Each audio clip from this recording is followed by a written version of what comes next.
इमाम मोहम्मद गजाली फरमाते हैं, जो बच्चों पर शुक्र अदा करता है अल्लाह उसके बच्चों की में बरकतें अता कर देता है। तो किसी ने पूछा, हुजूर जब बच्चा पैदा हो गया अब कैसी बरकत? का अल्लाह उसके बच्चे को नेक बना देता है। किसके? नोट करते जाओ सारी बातें। किसके? जो अपने बच्चे को देख के अल्लाह का कि अल्लाह तूने मुझे बेऔलाद नहीं बनाया बल्कि औलाद वाला बनाया। औरत कहने लगी, हुजूर जब ये बच्चा मेरा पैदा हुआ ना तो इसका बाप भी खुश हुआ, मैं भी खुश हुई, मगर जब ये बड़ा हुआ तो दोनों के दिल टूट गए। चूंकि ये गूंगा था, ये कां क्यों कू करता था, हुजूर ये बोलता नहीं, इसका बाप चला गया, मैं भी बूढ़ी हो गई हूं, आपकी बारगाह में इस वजह से आई हूं। ऐ आमना के लाल, आपके दर से कोई खाली नहीं जाता, वाह क्या जूदो करम है, शहे बता तेरा नहीं सुनता ही नहीं। मेरे नबी ने फरमाया, तुम रोती क्यों हो? आंखों में आंसू ला के बोली, हुजूर एक बार मां कह दे, फिर चाहे बोले ना बोले, करम फरमाइए मेरे नबी, मेरे करीम से अगर कतरा किसी ने मांगा, दरिया बहा दिए हैं, दुर्बे बहा दिए हैं। फरमाते हैं, रोती क्यों हैं? बच्चे को लाएं, बेटा सामने आ गया। सरकार ने फरमाया, क्या तुम बोलते नहीं? गूंगे ने गर्दन हिला के इशारा किया। फरमाया, चलो अभी तक नहीं बोले थे, अब बताओ मुझे देख के मैं कौन हूं? तो जो अपने बाप को देख के ना बोला, वो रसूल पाक को देख के बोला, आप अल्लाह के रसूल हैं। रसूल। नारे तकबीर, नारे रिसालत, हुजूर सैयद शबाहत हुसैन साहिब क़िबला। सुभान अल्लाह, अल्लाहु अकबर, या रसूल अल्लाह। अल्लाह के हुजूर ने फरमाया, अभी तक क्यों नहीं बोले थे? कहा, हुजूर आपकी तरह बुलवाने वाला नहीं मिला। तो जरा जोर से बोलो सुभान अल्लाह। सुभान अल्लाह। माशाअल्लाह। बैठे आप, मैंने एक दो शेर पढ़ने का मेरा इरादा था, अगर कहें तो दीने मोहम्मदी का उजा ला हुसैन है। सुभान अल्लाह, सुभान अल्लाह। हक है। दीने मोहम्मदी का उजा ला हुसैन है, और मेरे रसूल पाक का प्यारा हुसैन, मेरे रसूल पाक का प्यारा हुसैन है, और जिसने कुचल के रख दिया तख्ते यजीद को, जिसने कुचल के रख दिया तख्ते यजीद को, अरे शेर खुदा के घर का वो बेटा हुसैन के, यजीद से सुन्नी को डर नहीं। हक है, सुभान अल्लाह, हक है। अब समझो ना समझो आपकी मर्जी। इस दौर के यजीद से सुन्नी को डर नहीं, अरे क्योंकि हमारे सीनों में जिंदा हुसैन। सुभान अल्लाह, सुभान अल्लाह, सुभान अल्लाह। नारे तकबीर, नारे रिसालत, मसलके आला हजरत, जिक्र शहीद आजम, नारे हैदरी, नारे हैदरी, हुजूर सैयद शबाहत मियां साहिब क़िबला, उलमाए अहले सुन्नत, सर ज़मीन रज़ा नगर घूरनपुर। नारे तकबीर। बैठो बैठो बैठो भाई, ऐसे आप पैसे नहीं देना हो, इतना ना हो। वाह वाह, बैठ जाओ भाई, बैठ जाओ। अरे बैठो, बहुत बड़ी मेहरबानी। बस बस बस आखिरी शेर पढ़ रहा हूँ, मक्ता पढ़ रहा हूँ, मक्ता, चूंकि शेर बहुत है, मक्ता पढ़ देता हूँ।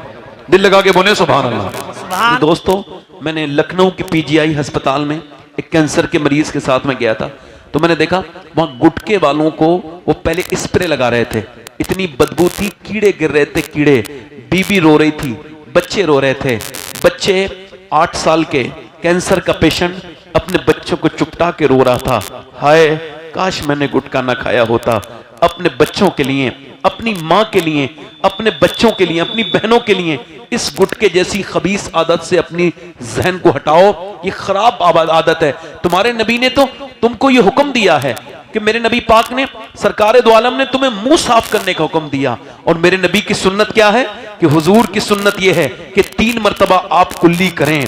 एक वजू में सरकार मेरे आका करीम मिसवाक फरमाते 5 नमाजों में, और 5 बार वजू करते वक्त हुजूर सोने से पहले मिसवाक करते, उठते तब मिसवाक करते, आखिरी वक्त हुजूर ने आखिरी काम जो किया वो भी मिसवाक किया था। मेरे नबी ने मिसवाक किया था। यानी मुंह तुम्हारा नापाक, अल्लाह ने तुमको इलायची बनाई है, तुम्हारे लिए अल्लाह ने बादाम बनाए, इतनी बेहतरीन चीजें छोड़ के किशमिश बनाई, ये छोड़ के दोस्तों ये ना खाओ। मेरे भाइयों, मैं आपसे जो बात अर्ज कर रहा था, इकबाल कहता है कितना ही खूबसूरत घर बना लो, ध्यान से डेकोरेशन करवा लो, उसमें आप जनाब मोहतरम टाइल्स लगवा लीजिए, पत्थर लगवा लीजिए, मगर इकबाल कहता है घर बर्बाद होने से नहीं बचेगा, इज्जत नीलाम होने से नहीं बच सकती। ऊंचा घर बड़ा नहीं होता, अगर झोपड़ी में है इज्जत वाला है तो बड़ा है। बेशक हक है। बेहतरीन घर बना लो। इकबाल कहता है अगर तुम्हारे घर में नबी की बेटी फातिमा की बातें नहीं होंगी तो तुम्हारे घर को बर्बाद होने से कोई नहीं बचा सकता है। अब समझो, सैयदा आयशा की बातें नहीं होंगी, घर को बर्बाद होने से कोई। भाई इसका आवाज एक जगह सेट करो मेरे भाई। अब समझ रहे हो? मेरी बहनों को बता रहा हूं, आजकल ये जो बच्चियां, मेरी बहनें, मेरी बेटियां तेजी के साथ बेकार रास्ते पे जा रही हैं। छोटी छोटी बच्चियां, 15-15 साल की बेटियां, 16-16 साल की बच्चियां, उसकी कोई और खास वजह नहीं है। वजह यही है कि पहले की बच्चियां, पहले की औरतें अपने घरों में अल्लाह के रसूल की बेटी की बात करती थी, खातून जन्नत की बात होती थी, सैयदा खतीजा की बातें होती थी, अम्मी आयशा सिद्दीका की बातें होती थी। अब तो टीवी चलता है, अब तो फिल्म चलती है, अब तो गाने चलते हैं, अब तो जो है वो हीरोइनों के डांस देखे जाते हैं। अब जो डांस देख देख के जवान हो रही है वो बड़े होके कोई नमाज नहीं पढ़ेगी, डांस ही करेगी। जो फिल्म देख देख के जवान हो रही है, याद रखो मेरे भाइयों, मेरी बहनों, अपने घरों को बर्बादी से बचाओ, जहन्नम की आग से बचाओ। मेरे भाइयों और मेरी बहनों, आपसे गुजारिश है कि अपने बच्चों को और बहनों को गौर करो कि तुम्हारे घरों में क्या हो रहा है। जैसी खेती लगाओगे वैसे ही बोगे। अगर गेहूं डालोगे तो गेहूं की फसल काटोगे, अगर तुम ज्वार डालोगे तो ज्वार की फसल काटोगे। ऐसे ही अगर नबी की बेटी का तस्करा तुम्हारे घर में होगा तो घर में नेक बच्चियां दुनिया को दरियाफ्त होंगी। और अगर उन नाचने गाने वालियों के गाने बजेंगे तो फिर तुम्हारे यहां नेक बच्चियां नहीं पैदा होंगी, और जहां नेक औरतें नहीं होंगी वहां नेक मर्द पैदा होनी। बेशक हक है, हक है। सुभान अल्लाह, सुभान अल्लाह, हक बात है। ज्यादा लंबी मैंने गुफ्तगू नहीं करनी है, मगर जितनी भी देर करनी है सुनिए। हजरत अली फरमाते हैं मैं अपने घर आया, इसका थोड़ा सा आवाज और कम करो, माइक बहुत अच्छा है आपका। इधर देखो, हजरत अली कहते हैं मैं अपने घर, जल्दी बोलो घर। तो मेरी बीवी ने, फरमाते हैं मेरी बीवी ने दरवाजा खोला, मुस्कुरा के सलाम कर दिया। ये पहला काम है। हुजूर ने फरमाया खैरुन निसा कौन है, बेहतरीन औरत, सबसे अच्छी औरत कौन है? तो सहाबा ने अर्ज की हुजूर जो नमाज पढ़े। फरमाया ये भी उसके अंदर है, मगर मेरी मुराद को आप नहीं पहुंचे। अर्ज की हुजूर, सरकार ने फरमाया बताओ खैरुन निसा कौन है? सहाबा इकराम ने की हुजूर फिर आप ही इरशाद फरमाए। फरमाया खैरुन निसा वो है, बेहतरीन औरत वो है। बेहतरीन औरत कौन है? फरमाया जब उसका शौहर घर पे आए और उस पे नजर पड़े तो वो खुश हो जाए और वो उसको इस्तकबाल करे, मोहब्बत से उसका इस्तकबाल करे। वसीम बरेलवी ने कहा था थके हारे परिंदे जब बसेरे को लौटें तो सलीकेमंद शाखों का लचक जाना जरूरी है। आजकल मेरी बहनें जड़ को नहीं पकड़ रही हैं, फूंची पे जा रही हैं, इस वाले मियां के बाद उस वाले मियां के बाद, और 2 घरों में एक बूढ़ी औरत की अक्सर आग लगाई हुई होती है। एक ही बूढ़ी औरत 2 घरों को बर्बाद कर रही होती है, ये इसको खबर ही नहीं होती। ये अपनी बेटी से बात कर रही है टेलीफोन पे और इधर से खूब बात करके इधर की चुगली इधर से इधर अपनी लड़की को बस समझा रही है, ऐसा नहीं करना, अपनी सास के साथ ये करना, अपने वो भी बिल्कुल वैसे ही कर रही है जैसी उसकी मां कह रही है। अब इधर इसके दामाद की जिंदगी खराब है और उधर ये अपनी बहू को जीने नहीं दे रही है, अपने बेटे के कान भर रही है। मेरे नबी ने इरशाद फरमाया, जो मियां बीबी के दरमियान झगड़े कराए, याद रखना मेरी बात को, हुजूर ने फरमाया उस पे अल्लाह की लानत। किसकी लानत बोलो? चाहे वो इधर वाला हो या इधर वाला। अब इस बूढ़ी को ये सोचना चाहिए था, तू तो कल मरेगी, परसों को दूसरा दिन, तुझको ये खुराफात करने की क्या जरूरत है? कुरान पढ़, ये बदतमीजी करने की क्या जरूरत है? ये तू जिस बहू से घुन्ना के देख रही है, ये जिस बेटी से अपनी मोहब्बत से बातें कर रही है, बहू से तेरा दिल नहीं मिल रहा, याद रख, जब तू कभी बीमार पड़ेगी यही तेरी बहू काम आएगी, चाहे कितनी भी काम आए, वो तेरी लड़की नहीं आएगी। इस वजह से अक्लमंद है तो ये इशारा कुदरत का समझ, एक बेटी गई, दूसरी बेटी आ गई, जो चली गई उसको उसके घर खुश रहने दे, और जो तेरे घर आई है तू उसको अपने घर खुश रहने दे। किसी की बेटी तेरे घर में खुश रहेगी तो तेरी बेटी भी इंशाअल्लाह दूसरी जगह खुश रहेगी। नारे तकबीर, नारे रिसालत, इस्लाहे मुआशरा, नारे तकबीर, नारे रिसालत।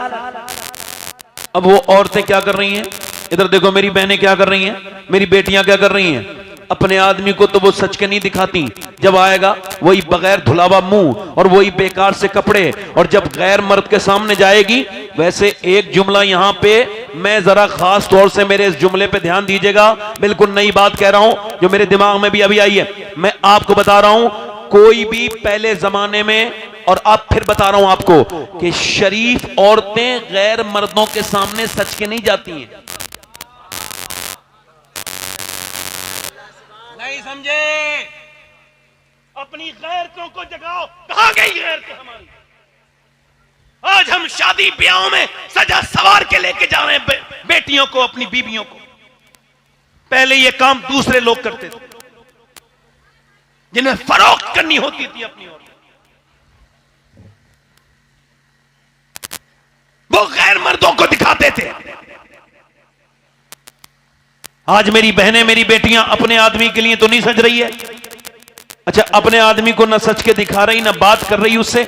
एक साहब कह रहे थे, मेरी बीवी मुझसे बोली, कैसी लग रही हूं? शादी में जा रही थी। मैंने कहा मैं तो घर पे ही होता हूं, सुबह भी शाम भी, जब चाय पूछ लेती मैं कैसी लग रही हूं। अब तो तू उन्हीं बिगड़ों लोगों से पूछ, उन्हीं लफंगों से पूछ जो औरतों को देखने आते हैं शादी ब्याहों में, वही तुझे बताएंगे तू कैसी लग रही है। मुझसे क्या पूछती है? कहने लगी गैर मैं, और यही तो मसला है, औरतों का दिमाग ही खराब है। अच्छा, फिर इसके लिए क्या हुआ? अब जब आदमी से मुंह बना के बोली नहीं, झगड़ा हो गया, अब वो मियां के पास जा रही है, कोई मियां ऐसा ताबीज दे दो मेरा आदमी मेरी मुट्ठी में आ जाए। वो कह रहा है बिल्कुल दे दूंगा तुझको ताबीज, तेरा आदमी मुट्ठी में आ जाएगा। वो भी झूठ बोल रहा है, वो भी आश्वासन दे रहा है, उसको भी खबर है ये मेरी वाली तो खुद मेरी मुट्ठी में नहीं है, इसकी वाली क्या मुट्ठी में, इसका क्या मुट्ठी में आएगा। मगर वो भी उससे पैसा कमा रहा है, उसका भी काम है। मैं अपनी बहनों से कहता हूं, न किसी मजार पे जाओ, न किसी मियां की दहलीज पे जाओ, बल्कि नबी की बेटी का तरीका अपनाओ। जब घर में शौहर आए तो मुस्कुरा के सलाम कर दिया करो। सारी दुनिया के मियां के तावीज एक तरफ और सैयदा फातिमा ज़हरा का तरीका एक तरफ। सुभान अल्लाह, नारे तकबीर, नारे रिसालत, मसलके आला हजरत हुजूर सैयद शबाहत मियां साहिब क़िबला। सुभान अल्लाह, सुभान अल्लाह। दिल लग रहा नहीं लग रहा आपका? आज बच्चे बिगड़ रहे हैं, बेटियां बिगड़ रही हैं, बच्चे बिगड़ रहे हैं, बेटियां बिगड़ रही हैं, बेटे तेजी के साथ बिगड़ रहे हैं। वजह क्या है? वजह इसके अलावा और क्या हो सकती है? इसके अलावा और क्या हो सकती है कि माएं बिगड़ी हुई हैं, बेटे बिगड़े हुए हैं। अब तो सुनो, एक नई बात बताऊं आपको, आजकल एक नया फैशन चला है, जो ये शहरों में अभी चला है, गांव में भी हल्के हल्के आ रहा है। अपने बच्चों को इंग्लिश बुलवाते हैं और टूटी फूटी माँ बाप भी बोलते हैं, उनसे कहते हैं बेटे खाने को फिनिश करो, बेटे खाना फिनिश करो, आधी उर्दू आधी इंग्लिश। और कभी देखो आप कहते हैं जाओ बेटे अंकल से शेक हैंड करो, यानी हाथ मिलाओ। ये बेवजह बेवकूफी करते हो। अपने बच्चे को वही तालीम दो, वही जबान। आपको बताऊं, एक रिसर्च ये है कि जो शख्स जो शख्स अपने बच्चे को वो तालीम देता है, वो जबान सिखाता है जो उसने खुद सीखी हो, तो उसके पास ज्यादा से ज्यादा 3000 लुगत के अल्फाज होते हैं, मगर अगर वो अपनी मादरी जबान उसको सिखाए तो 3000 नहीं बल्कि 30,000 उसके पास अल्फाज होते हैं लुगत के। यानी अपने बच्चे को अपनी ही तालीम दो। जब कोई हिंदी सिखाए, अब उस तरफ लेके जा रहे हैं, बच्चे को टिंकल टिंकल लिटिल स्टार भी पढ़ा दिया। अच्छा ये तो अब छोड़िए, बच्चे तो अब हवाले हो गए मोबाइलों के, माँ बाप से तो निकल गए, और ये जो छोटे छोटे बच्चे ये मोबाइलों पे अगर आप लोगों ने कंट्रोल ना किया ना, तो ये मेरी बात लिख लेना, 10 साल के अंदर हर घर में एक पागल मिलेगा, ये मोबाइल वाला पागल, जिसको ना दिन में चैन है, ना रात को चैन है, ना लैट्रीन में चैन है, ना बाथरूम में चैन है, ना ये कभी ये ना कभी कब्रिस्तान में सुकून से बैठ रहा है। इसका ये मोबाइल इसका पीछे ही नहीं छोड़ रहा है, दिन रात सुबह शाम। मैं भी वो कहनी हमारे बच्चे मोबाइल नहीं छोड़ते, तो तुम्हें उन्होंने कहां से सीखा बच्चों ने? मैं कह रहा हूं आपसे थोड़ा ईगो कम कर दे, हैं? तवज्जो है कि नहीं?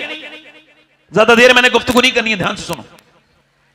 और सोच रहा हूं आपके इलाके से कुछ बातें कर दूं। ये बाबरकत इलाका है बदायूं शरीफ का, समझ आ रही है आपके? मेरी तकरीर दिल लग रहा है आप लोगों को? नहीं लग रहा? मेरी बात समझ आ रही है आपको? ये हमारे कारी साहब हैं माशाल्लाह, आपके यहाँ के रहने वाले हैं, संभल में माशाल्लाह, एक ज़माने से पढ़ा रहे हैं। अल्लाह ताला इनको बरकत अता फरमाए। मेरी बात सुन लें, बड़ा पास थोड़ा सा आप लोगों को देख के मुझे घबराहट होती है कि कहीं आपको ऐसा तो नहीं उठ के चले जाएंगे आप, ऐसा मुझे लगता है। उठेंगे तो नहीं आप लोग? मेरी बात कोई ख़राब तो नहीं लग रही है आपको? कुछ बात बुरी तो नहीं लग रही है? और जैसे लग भी रही हो तो मैं तो बुरा लगने के लिए आता हूँ। सही बात, मैं उसी लोगों के लिए तकरीर करता हूँ जिनको बुरा लगे। बुरा न लगे तो मेरी बात अच्छी कब होगी? किसी को तकलीफ हो रही तो मैं तकलीफ पहुंचाने आया। आप समझे मेरी बात को, मैं जो बात आपसे कह रहा हूं।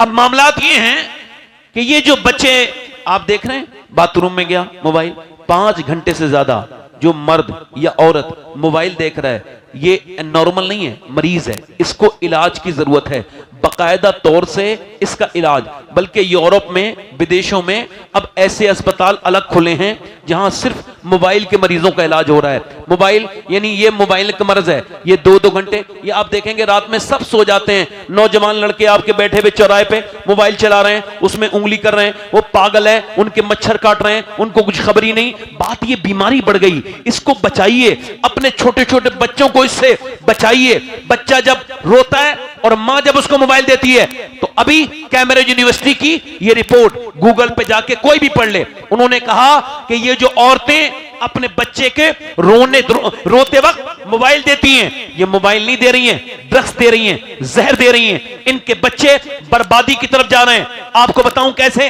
कि अभी ये यहां पे कर्नाटका में एक बच्चा पागल हो गया। उससे डॉक्टर ने पूछा तेरा बाप कहां है? कहने लगा मोबाइल के अंदर है। तेरी मां कहां है? मेरी मोबाइल के अंदर है। 5 साल का बच्चा, मां आगे जाके कह रही है ए मेरे बेटे मैं तेरी मां हूं। वो कह रहे नहीं नहीं तू मेरी मां नहीं है, मेरी मां तो इस मोबाइल के अंदर है। वो कह रहे नहीं मैं तेरी मां हूं। कहने लगे नहीं मेरी मां इस मोबाइल के अंदर है। मां रो के बोली मेरे बेटे मेरे लाल ये तू क्या कह रहा है? डॉक्टर बोला सुन, जब ये पैदा हुआ था तो तूने इसको किसके हवाले किया? देखो जानवर का बच्चा, आप सब गांव के रहने वाले हो, भैंस का बच्चा, बकरी का बच्चा पैदा होते ही मां को पहचान लेता है, दूध पीने लगता है। मगर इंसान का बच्चा उसे ही मां समझेगा जो उसे प्यार देगा, जो उसे प्यार देगी, जो उसे दूध पिलाएगी, चाहे उसकी वो सगी मां ना हो। अगर बताएगा नहीं तो उसको खबर भी नहीं होगी, क्योंकि ये इंसान के बच्चे के अंदर अल्लाह ने खासियत रखी है। बिल्कुल अल्लाह इंसान के बच्चे को पैदा करता है बिल्कुल कोरा कागज। अब जैसा इसको सिखाओगे वैसे ही इसको सिखाओगे। वो तूने मोबाइल के हवाले किया, बच्चा मोबाइल के हवाले हो गया। आजकल देखो नौजवान लड़कों को इन्होंने 3-3 घंटे मोबाइलों में फिल्में देखी हैं। मैं आपसे गुजारिश करता हूं, ये जो मोबाइलों में तस्वीरें देखते हैं, ये जो फिल्में देखते हैं, आपको पता है ये कितना बड़ा गुनाह है? मेरे आका करीम इरशाद फरमाते हैं, मेरे हुजूर फरमाते हैं कि जिना सिर्फ फिजिकल जिना नहीं होता। हुजूर फरमाते हैं आंखों से देखना ये आंखों का जिना है, ये आंखों की बदकारी है। यानी किसी औरत को, किसी गैर औरत को इनके ऊपर नजर डालना ये आंखों की बदकारी है। आंखों से देखना बुरी नजर के साथ ये आंखों का जिना है। मेरे हुजूर फरमाते हैं जो बदनिगाही करेगा, एक सहाबी रसूल हैं, उनका नाम है उत्बा बिन गजवान। इनका मजार है जनाब, इनका मजार है बसरा में। इन्होंने अपनी आंख में अपनी तलवार मार के, ध्यान दीजिएगा, अपनी आंख अपना गुल्ला निकाल दिया, इनका गुल्ला नीचे पड़ा है और वो गिर गया गुल्ला नीचे को। अब शोर मचने लगा, ये पागल हो गया, ये सिहाबी का ईमान है, एक हमारा ईमान है, एक हमारा ईमान है जो बेखौफ है, एक सिहाबी है जिसको खौफ है। अब मुझे बताओ ईमान किसका पावरफुल है? हमारे नबी के सिहाबी का अच्छा ईमान है या हमारा ईमान अच्छा है? अच्छा, डरना किसको चाहिए? हम लोगों को ज्यादा डरना चाहिए? सिहाबी रसूल ने अपनी आंख निकाल के फेंक दी, शोर मचने लगा। अबू मूसा अशरी आए, आके बोले ये तुमने क्या किया उतबा, ये तुमने आंख क्यों निकाल दी? लोग तुमको पागल कह रहे हैं। लोगों की वजह से नहीं, का फिर अल्लाह के खौफ से। का क्यों? का अभी एक लड़की जा रही थी, उस पर एक नजर पड़ गई। का फिर मैंने सोचा, हुजूर ने फरमाया जो बदनिगाही करेगा उसकी आंख में जहन्नम की आग डाली जाएगी। मैंने सोचा कि मेरे हुजूर का फरमान हक है, इस आंख को ना निकाल दूं जो मुझे जहन्नम में लेके जाएगी। मैंने उसको निकाल दिया और फिर एक आंख से आंसू, एक आंख से खून के लोथड़े गिरते थे। वो रो के कहता था, सिहाबी क्या अल्लाह मुझे माफ कर देगा? अल्लाह अकबर। जरा गौर तो करें, अबू मूसा अशरी उस सिहाबी को सीने से लगाते हैं, कहते हैं अल्लाह तुझे जरूर माफ करेगा, अल्लाह बड़ा मेहरबान है। एक आंख से आंसू गिर रहे थे, एक आंख से खून के लोथड़े गिर रहे थे। हजरत सैयदना इमाम हसन बसरी फेसबुक पे लंबी लंबी गंदी वीडियो देखकर भी अगर तुम्हारे दिलों पर कोई असर नहीं हो रहा है तो यकीन जानो तुम्हारे ईमान बिल्कुल बेकार हो गए, कुछ नहीं बचा तुम्हारे ईमानों में, बिल्कुल जंग लग गई तुम्हारे ईमानों में और तुम्हें तौबा की जरूरत है। अगर लंबी लंबी फिल्में देखकर भी तुम्हारे दिल पे कोई असर नहीं हुआ। हजरत इमाम हसन बसरी के सामने एक जनाजा निकल के जा रहा है, दाढ़ी भी है उसके, आप बेहोश हो गए, होश में आए। लोगों ने पूछा हुजूर इसको देख के बेहोश क्यों हुए? फरमाया ये एक आलिम था मगर निगाह पाक नहीं थी इसकी, इस वजह से जब मरा है तो ईमान पे इसका खात्मा नहीं हुआ।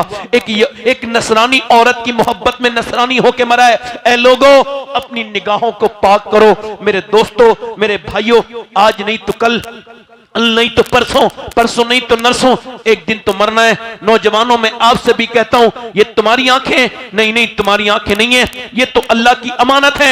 ये कयामत के दिन तुम्हारे खिलाफ बोलेंगी आंखें, ये कहेंगी मालिक तूने दिया तो था अपने माँ बाप की चेहरा देखने के लिए, अपने माँ बाप का चेहरा देखने के लिए दिया तो था, काबा शरीफ को देखने के लिए दिया तो था तूने हमको कि तेरा दीदार करें, मगर इसने गंदी तस्वीरें दिखवाई, इसने गंदे वीडियोस दिखवाए। बोल मेरे दोस्त, अगर ये तेरी आंखें तेरे खिलाफ बोल गई तो क्या करेगा?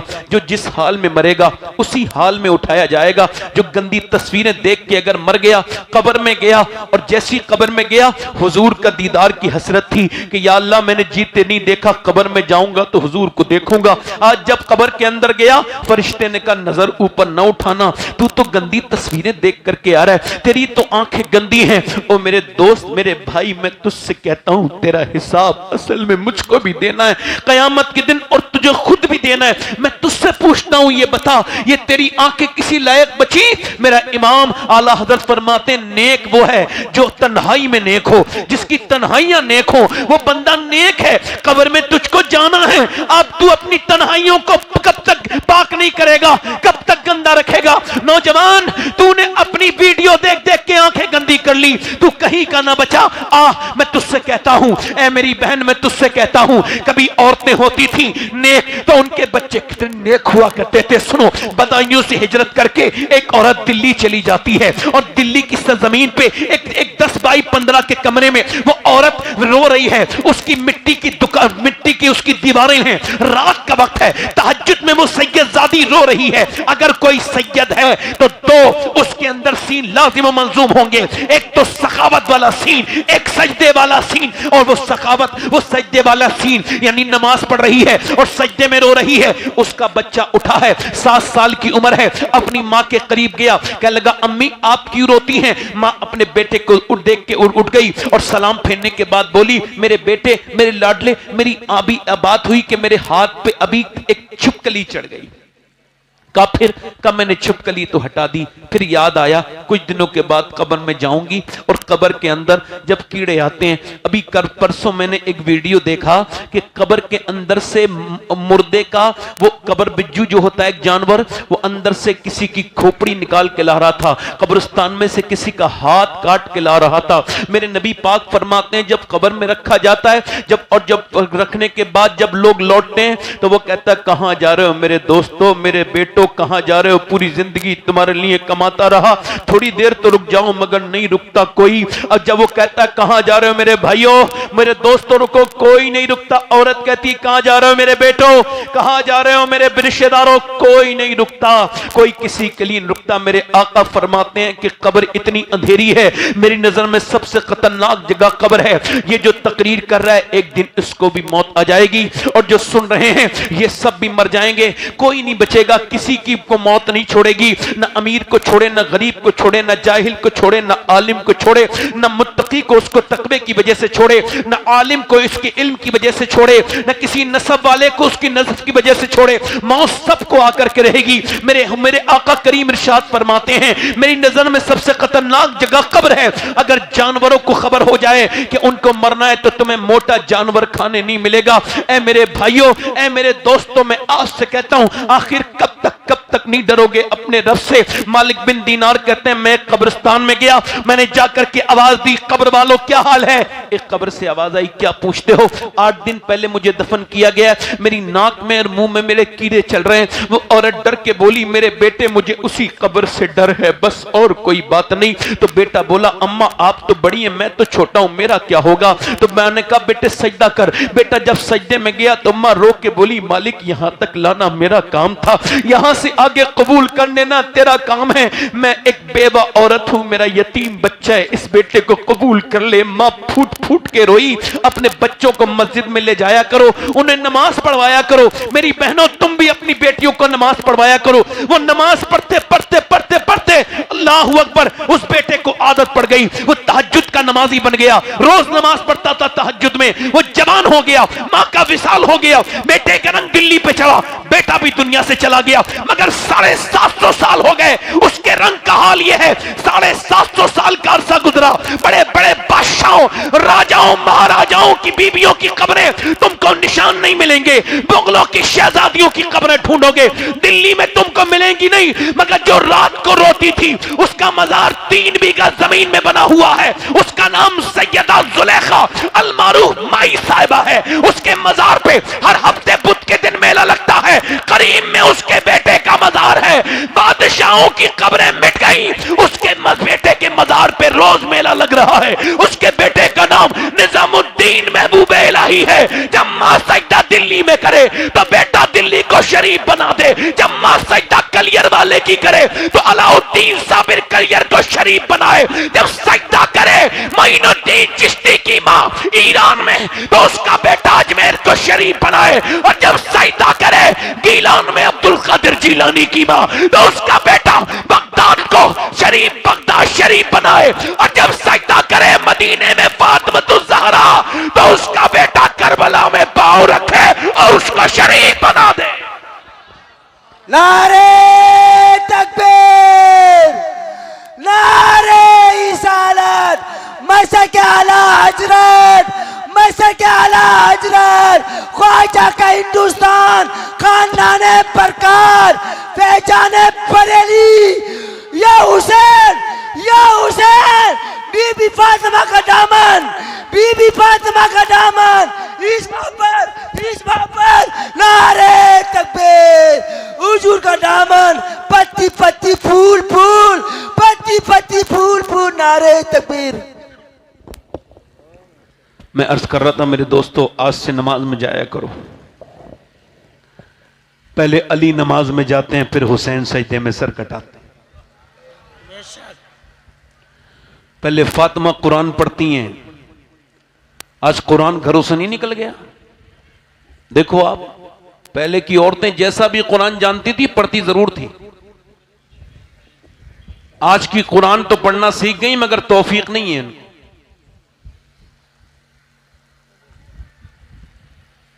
मौला अली फरमाते हैं एक दिन मैं घर आया, दिल लगा के बोलो मौला अली के नाम पे या रसूल अल्लाह।